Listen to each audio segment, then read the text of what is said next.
Assalamualaikum warahmatullahi wabarakatuh. Alhamdulillah alladzi hadana li hadza wa ma kunna linahtadiya laula an hadana Allah. Allahumma shalli wa sallim ala sayyidina Muhammadin miftah bab rahmatillah. Adada ma fi ilmillah salatan wa salaman daimain bidawam mulkillah wa ala alihi wa sahbihi wa mawalah. Kita bersyukur kepada Allah Subhanahu wa taala pada sore hari yang penuh keberkahan ini, yang merupakan sa'ah ta'arrud li nafahatillah lil arzaq al batiniyah, yang mana dikatakan oleh para ulama waktu antara asar hingga maghrib adalah waktu untuk menjaring anugerah batin dari Allah Subhanahu wa taala. Ada anugerah yang zahir berupa rezeki yang zahir, ada rezeki yang batin. Apa rezeki yang batin tersebut? Ma'rifatullah, pengenalan kepada Allah, sifat khusyuk, sifat takut kepada Allah, sifat berharap kepada Allah, sifat zuhud, sifat wara', sifat tawakal, sifat sabar, sifat syukur, yang mana ini merupakan magamatil yaqin wa ahwalil yaqin, yang mana ini merupakan rezeki batin yang Allah Ta'ala anugerahkan kepada hambanya. Mudah-mudahan Allah Ta'ala anugerahkan sifat mulia tersebut kepada kita sekalian. Ilmu kalau bukan untuk mencapai itu semua, lantas buat apa? Kita hadir majelis kalau bukan untuk meraih anugerah tersebut, lantas buat apa? Kita dekat kepada para ulama, cinta kepada para ulama, meneladani Nabi Muhammad SAW, tetapi kalau tidak membuahkan sifat-sifat mulia yang semacam itu, lantas apa gunanya?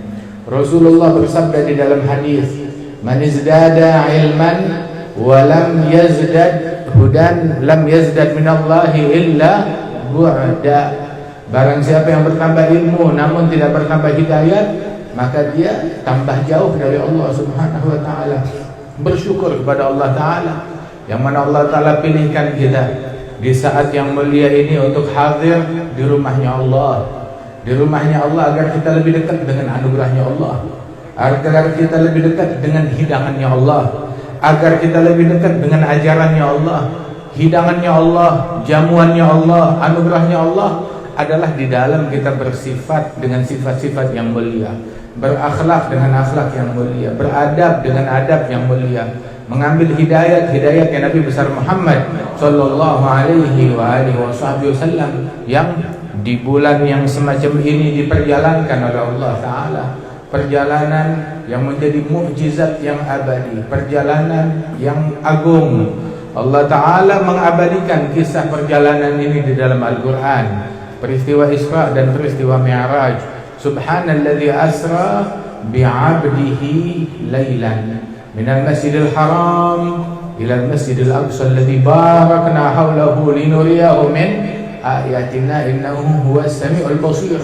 Maha suci Allah, maha hebat Allah, maha agung Allah, maha mulia Allah yang memperjalankan hambanya dari masjid Al-Aqsa ilal masjidil haram ilal masjidil aqsa, dari masjidil haram ke masjidil aqsa. Perjalanan dari masjid menuju masjid. Subhanallah. Apa yang dicari dalam perjalanan tersebut? Tidak disebut dari Mekah ke Baitul Maqdis, tidak disebut dari Hijaz ke Palestina, tetapi yang disebut dari masjid ke masjid, Masjidil Haram ke Masjidil Aqsa, untuk memberikan gambaran kepada kita perjalanan itu perjalanan masjid, bukan perjalanan bisnis, bukan perjalanan politik, bukan perjalanan kampanye, bukan perjalanan duniawi, perjalanan masjid, perjalanan sujud, perjalanan ibadat, perjalanan ilmu, perjalanan untuk mencari apa yang ada di sisi Allah, bukan dunia yang dicari. Minal masjidil haram ilal masjidil aqsa. Orang kalau dari masjid ke masjid mau apa? Apa dia di masjid mau dagang? Bukan. Apa dia di masjid mau bergosip? Bukan. Masjid bukan tempatnya gosip zaman dulu. Apa dia di masjid mau kampanye? Bukan. Masjid bukan tempatnya kampanye zaman dulu. Apa dia mau cari dunia di masjid? Bukan. Tetapi dia mencari akhirat. Masjid rumahnya Allah. Orang ke masjid mau cari siapa? Mau cari Allah. Masjid rumahnya Allah. Orang ke masjid mau cari Allah, bukan cari yang lain. Mau cari orang-orang yang dekat dengan Allah.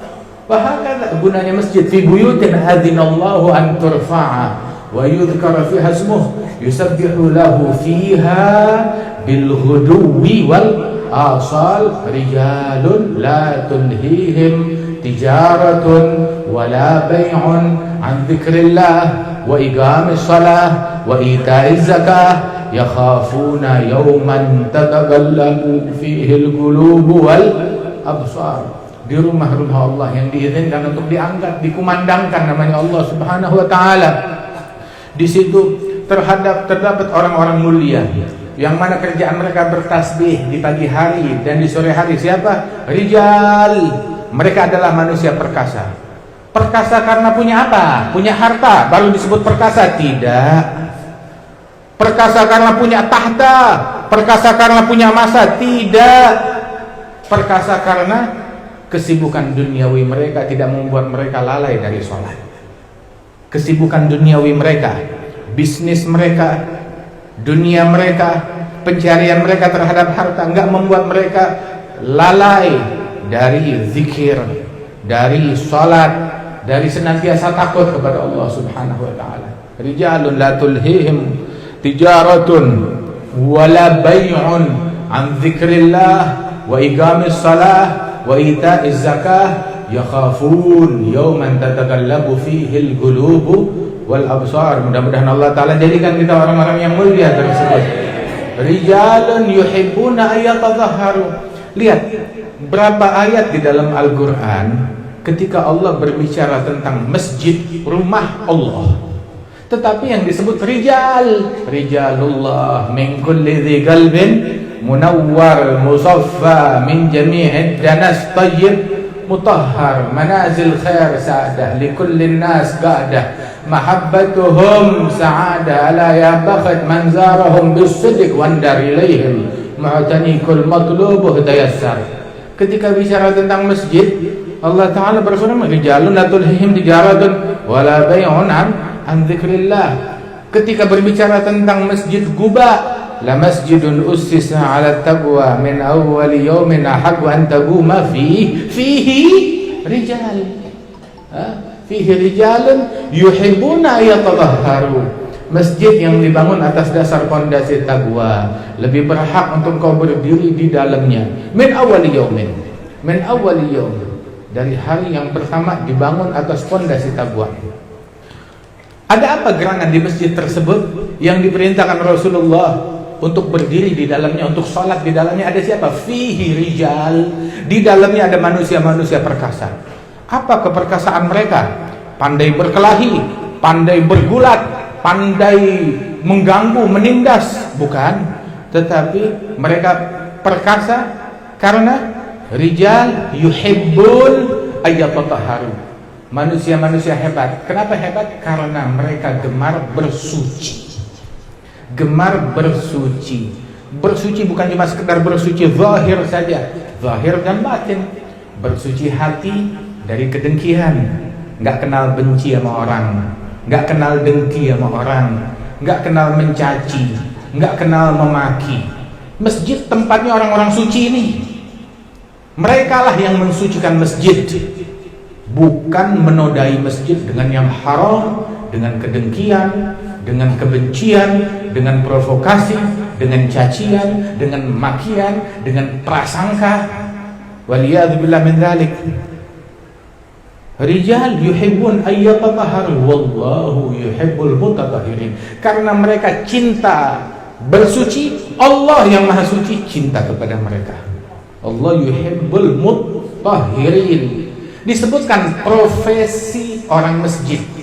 Mereka bersuci dan mensucikan.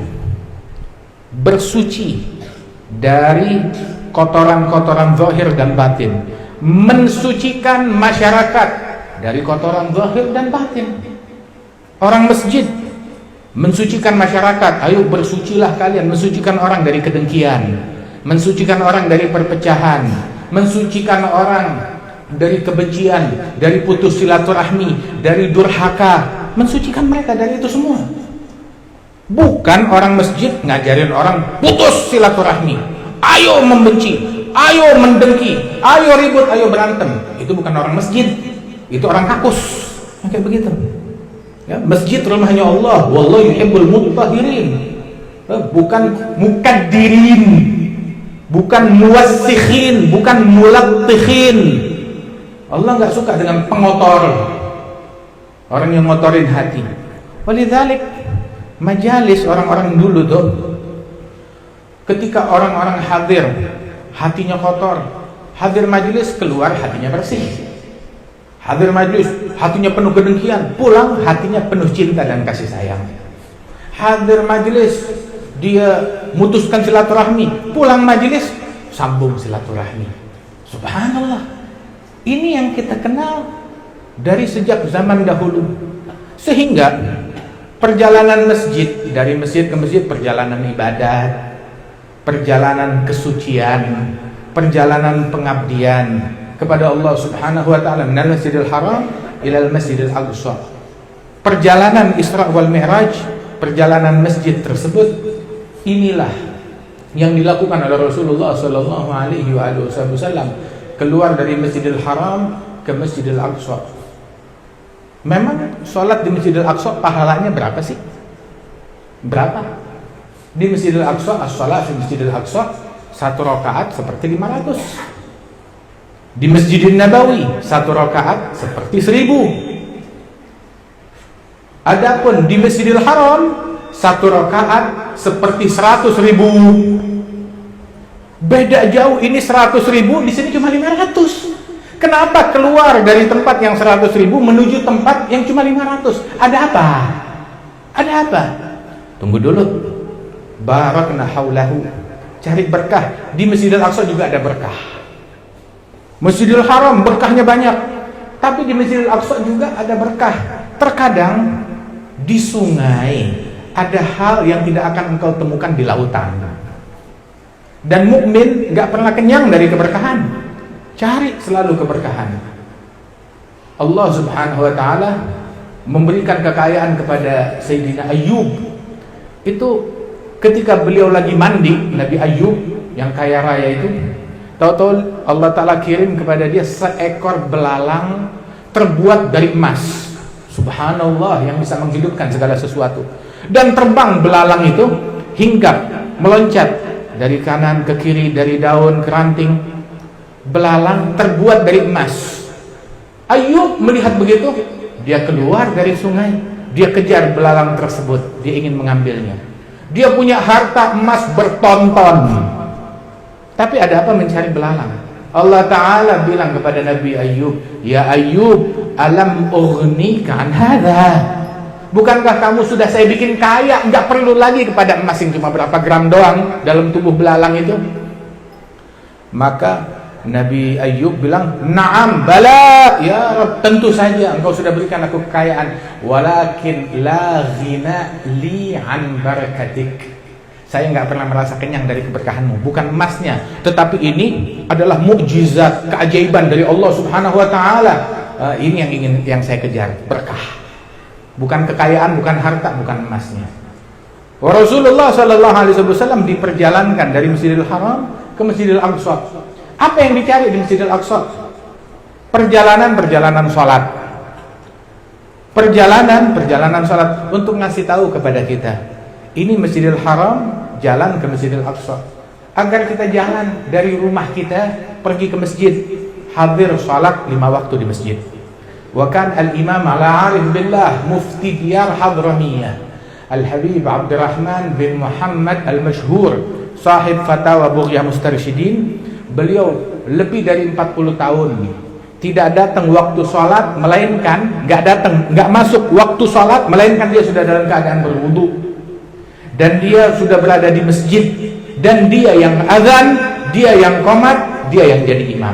Selama 40 tahun nggak pernah luput sekalipun juga. Hadal istiqamah. Mau bangga, bukan bangga punya harta, punya tahta, punya pengikut. Mau bangga, kebanggaan yang semacam ini, limithli hadza falyamalil amilun. Beramal dengan semacam ini, berbangga seumur hidupnya nggak pernah ninggalin sholat jamaah. Ini kebanggaan yang sebenarnya. bukan berbangga punya harta banyak, punya ini, punya itu, tetapi berbanggalah ketika orang alhamdulillah 40 tahun nggak pernah luput jamaah, alhamdulillah 40 tahun nggak pernah ketinggalan takbiratul ihram bersama imam, alhamdulillah 40 tahun nggak pernah ketinggalan qiyamul lail, tahajud, alhamdulillah 40 tahun nggak pernah ketinggalan siwak, alhamdulillah 40 tahun nggak pernah ketinggalan witir, alhamdulillah 40 tahun nggak pernah ketinggalan duha. Al-Imam Syekh Abi Bakar bin Salim, beliau bilang, ma alimtu anni mundu agaltu ma alimtu anni taraktu salatul duha wa salatul witir alal kamal. Sejak saya bisa mengingat, saya nggak pernah ingat kalau saya pernah meninggalkan salat duha dan witir secara sempurna. Duha witir sempurnanya itu 8 gila 12. Adapun witir sempurnanya adalah 11 rakaat. Nggak pernah saya tinggalin itu semua, kata Imam Syekh Abi Bakar bin Salim. Ada Imam Abdurrahman masyhur, nggak masuk waktu salat melainkan dia udah di masjid dalam keadaan bersuci. Dia yang azan, sebab orang yang azan adalah yang paling mengerti waktu. Wahadal imam ahli falak, dia bikin tagwim jadwal salat untuk 100 tahun.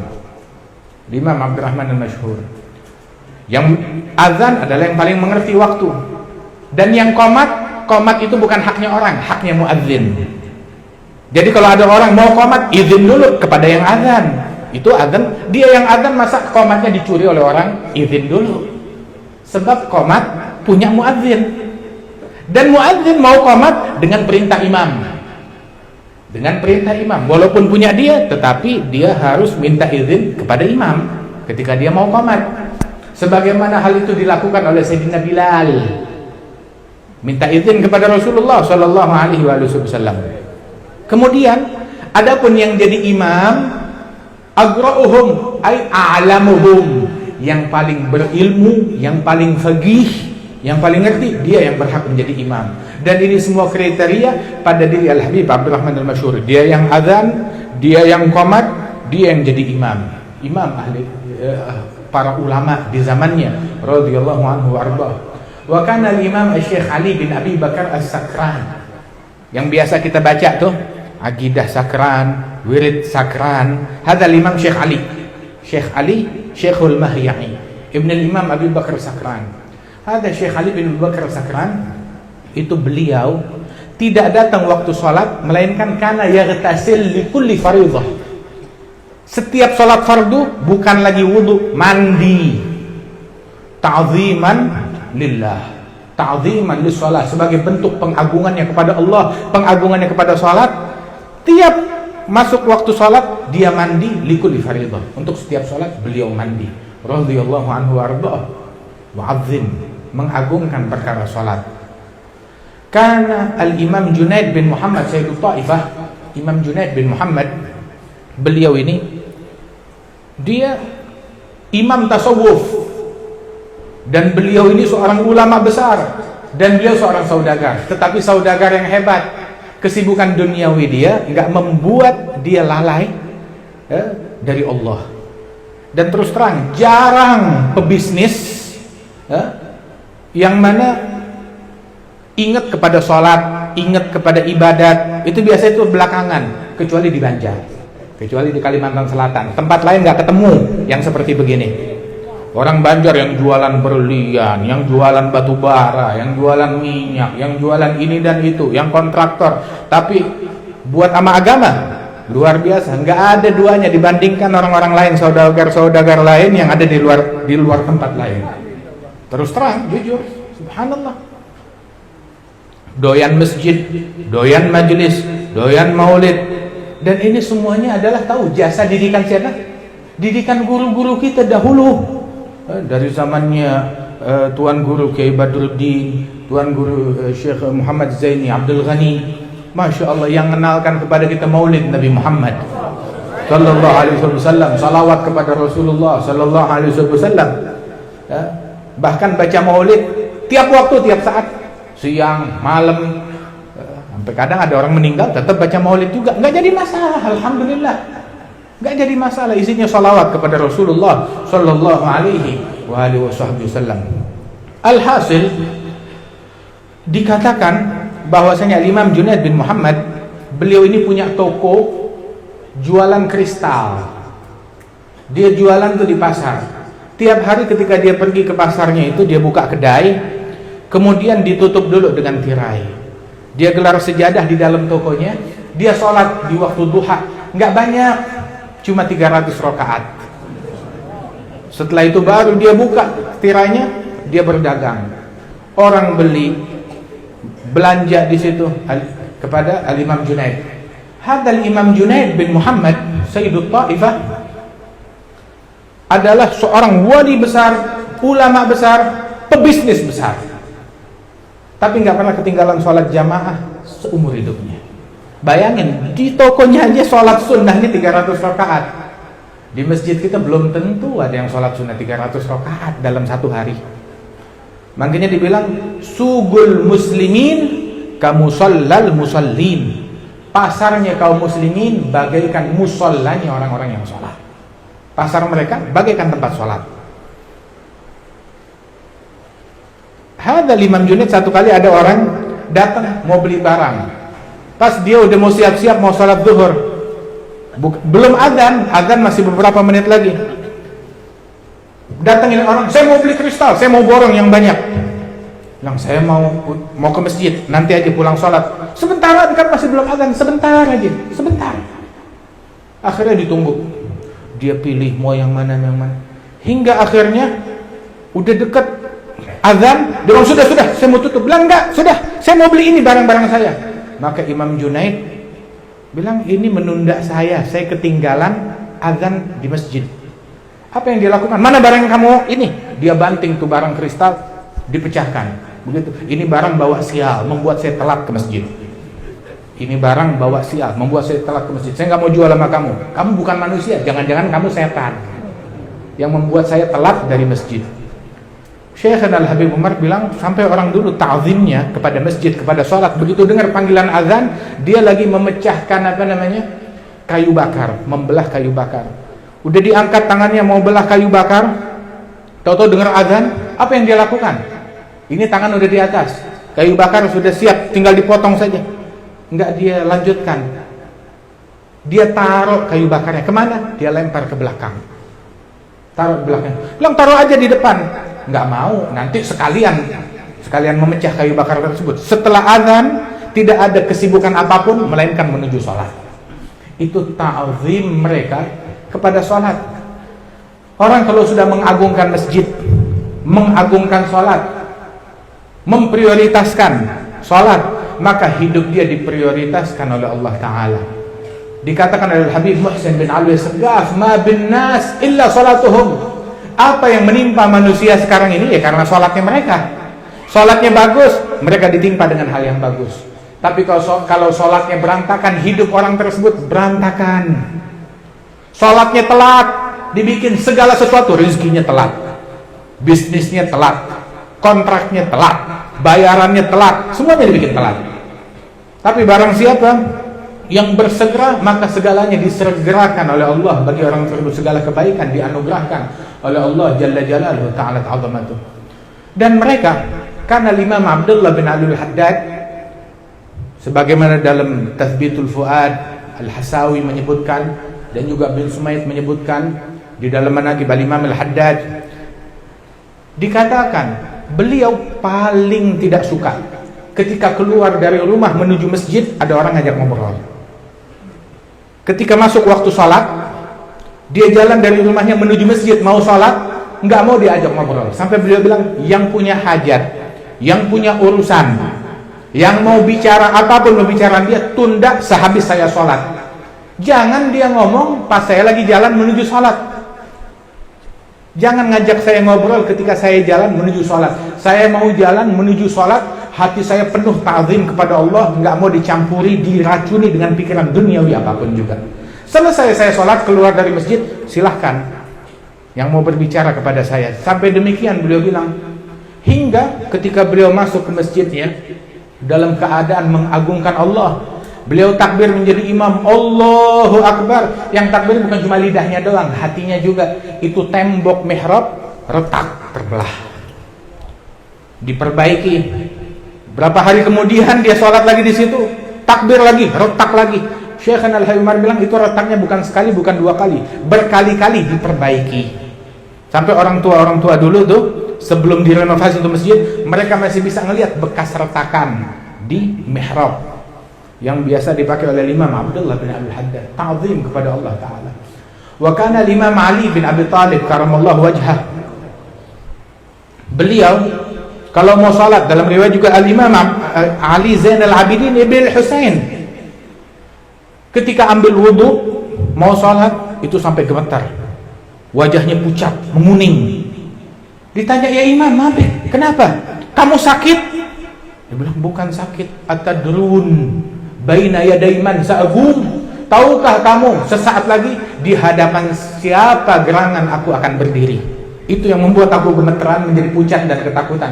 Bentar lagi akan menghadap kepada Allah Subhanahu wa taala. Berapa banyak pejabat sekarang kalau dipanggil oleh KPK udah gemeteran. Ya kan? Berapa banyak orang sekarang, dipanggil ke kantor polisi sekarang juga. Waduh, diintrospeksi, salah dia apa? Dosa dia apa? Tapi kita dipanggil menuju sholat, biasa aja ketemu Allah Ta'ala. Biasa aja, berasa nggak punya salah, nggak punya dosa. Bagaimana orang begini masuk sholat, ketika dia sholat bakal dapat anugerah dari Allah Subhanahu wa Ta'ala?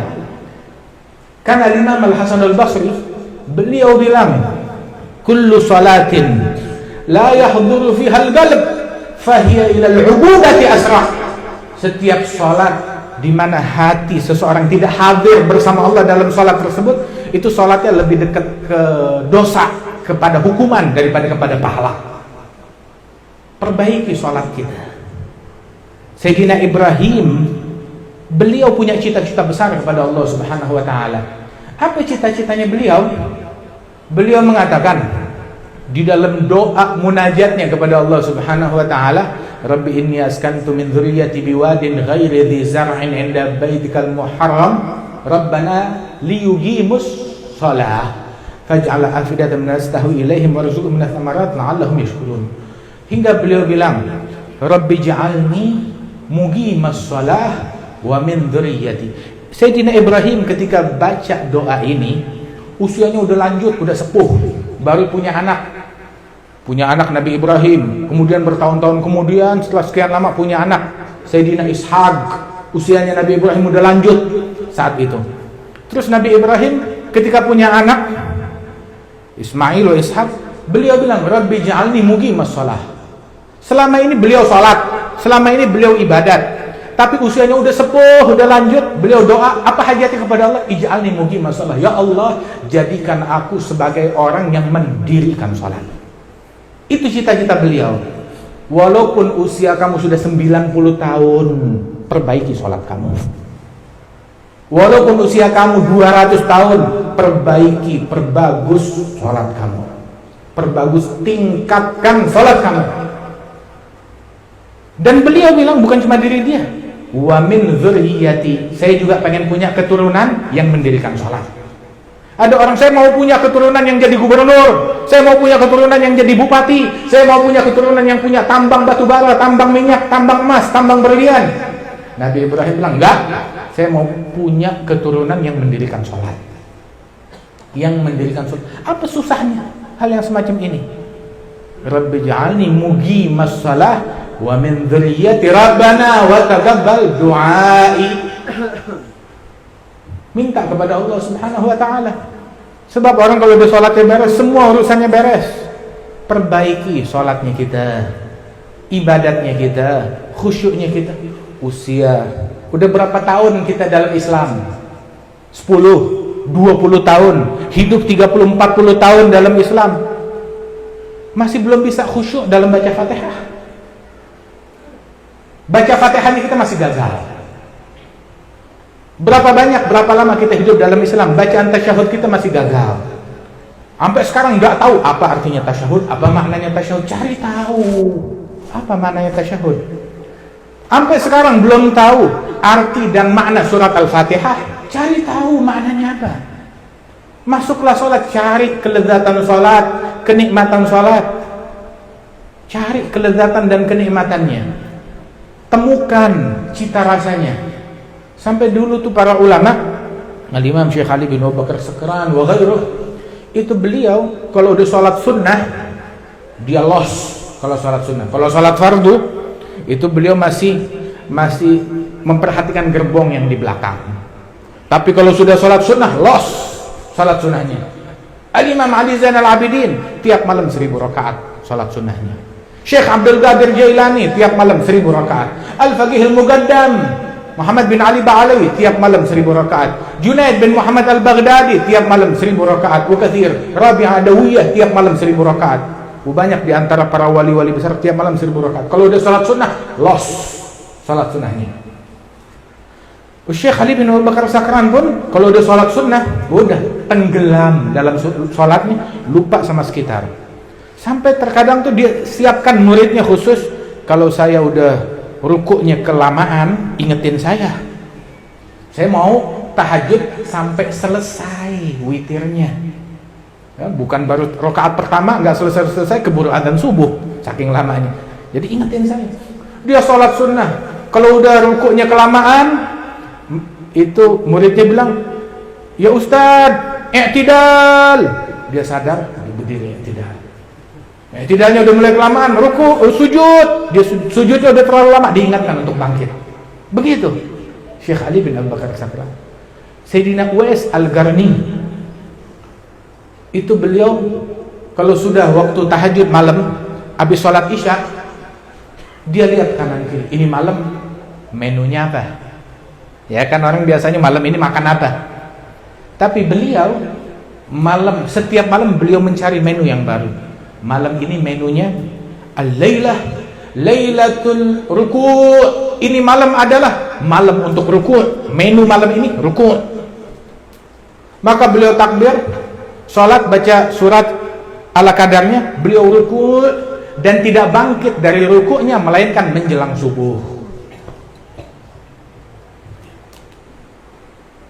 Besok malamnya dia berpikir lagi, malam ini apa menunya? Al-lailah lailatus sujud. Malam ini adalah malam untuk bersujud. Dia sholat, berdirinya sebentar, rukuknya sebentar, begitu sujud tidak bangkit dari sujudnya melainkan menjelang subuh. Keesokan hari ini al-lailah lailatul qiyam, ini malam untuk berdiri. Dia berdiri baca Quran full sampai subuh. Radhiyallahu anhu warḍah. Dilempari oleh anak-anak kecil, ngelemparin batu beliau. Beliau bilang kepada anak-anak tersebut, wahai anak-anakku, kalau kalian mau lemparin saya boleh lempar, tapi satu, lemparnya jangan ke kaki saya. Badan saya lemparin tapi jangan kaki. Kenapa? Sebab saya malam ini saya mau tahajud sambil berdiri. Kalau kaki saya luka, saya nggak bisa berdiri, pahalanya kurang. Saya mau tahajud sambil berdiri menghadap kepada Allah Subhanahu Wa Taala. Mau lemparin saya, mau maki saya, nggak ada urusan. Mereka orang-orang yang udah sibuk sama sholat, sibuk sama Allah, nggak peduli sama omongan orang. La bil madah tafrah, wala tat'ab min adzam. Jangan girang kalau dipuji, jangan marah kalau dimaki. Kenapa? Sibuknya sama Allah Subhanahu Wa Taala. Nggak sibuk, nggak peduli dengan omongan manusia, nggak peduli sama gosip manusia, nggak peduli dengan apa yang ada. Nggak peduli sama umat Islam. Kata siapa? Umat Islam ditolong berkat mereka. Musibah diangkat berkat mereka. Allah Subhanahu Wa Taala berfirman dalam hadits qudsi, inni la'ahumu bi'adzab ahlil ard. Aku sudah tekad akan menurunkan azab kepada penghuni bumi. Falamma ra'aitu ummara baiti. Ketika aku menyaksikan orang-orang yang memakmurkan masjidku, ditangguhkan azab berkat mereka. Wal mutahabbina fiyya, dan orang-orang yang saling mencintai karena Allah. Dan yang ketiga adalah wal mustaghfirin bil ashar, orang-orang yang beristighfar sebelum subuh. Ketika aku melihat tiga orang ini yang makmurkan masjid, yang beristighfar sebelum subuh, yang saling mencintai karena Allah, karena tiga mereka ini ditangguhkan azab, diangkat azab dari penghuni bumi. Berkat mereka diangkat azab. Mudah-mudahan berkat perkumpulan kita ini Allah Ta'ala jauhkan negeri kita dari bala, dijauhkan kita dari musibah, disucikan hati kita dari kotoran dan dari sifat yang tercela, dijadikan kita saling mencintai satu sama lain karena Allah Ta'ala, diberikan kepada kita sekalian istiqamah di dalam sholat, istiqamah di dalam siwak, istiqamah di dalam takbiratul ihram, istiqamah di dalam al-fatihah, istiqamah di dalam rukuk dan sujud, istiqamah di dalam kehadiran hati kita, istiqamah di dalam tahajud kita, istiqamah di dalam menutup aurat kaum wanita kita, istiqamah di dalam menjaga mata dari yang haram, istiqamah dalam menjaga lidah dari yang haram, diberikan kita istiqamah di dalam menjaga anggota tubuh kita dari kemaksiatan dan hal yang dimurkai oleh Allah Subhanahu wa taala. Berkat majelis ini Allah Subhanahu wa taala sucikan hati kita dari nifaq, dari kemaksiatan, dari prasangka buruk, dan Allah Subhanahu wa taala berikan pertolongan kepada kaum muslimin, dijauhkan kita dari virus yang zahir, yang batin, dari penyakit zahir dan batin, dan Allah Subhanahu wa taala limpahkan rahmatnya dan ampunannya kepada kita sekalian. Dan ketika kita meninggal dunia diwafatkan dalam iman, dalam Islam, birahmatika ya arhamar rahimin, dan Allah taala angkat derajat para guru-guru kita, bil khusus al-marhum wal maghfur Syekh Zaini bin Abdul Ghani, dan juga segenap para ulama, para aulia, para salihin, diberikan rahmat oleh Allah Subhanahu wa taala. Wa walidina wa walidikum adim rayat ad-dinil qawim fi jamil aqdari mansyurah ma'alim al-islam wal iman bi ahliha ma'mura ma'nan wa surah. اكشف اللهم كربة المكروبين اقضي دين المدينين اغفر للمذنبين تقبل توبة التائبين وانشر رحمتك على عبادك المؤمنين اجمعين واكفي شر المعتدين والظالمين ابسط العدل بولاة الحق في جميع النواحي والأوطار أيدهم بتأييد من عندك نصر على المعاندين من المنافقين والكفار برحمتك يا كريم يا غفار. اجعلنا يا رب في الحسن الحصين من جميع البلايا في الحرز المكين من الذنوب والخطايا. اجعلنا في الحسن الحصين من جميع البلايا في الحرز المكين من الذنوب والخطايا. اجعلنا في الحسن الحصين من جميع البلايا في الحرز المكين من الذنوب والخطايا. أدمنا في العمل بطاعتك صدق في خدمتك دائمين. إذا توفنا مسلمين مؤمنين اختم لنا منك بخير أجمعين. صلى وسلم على هذا الحبيب المحبوب للأجسام والأرواح والقلوب على آله وصحبه ومن إليه منسوب. وآخر دعوانا الحمد لله رب العالمين بسر الفاتحة.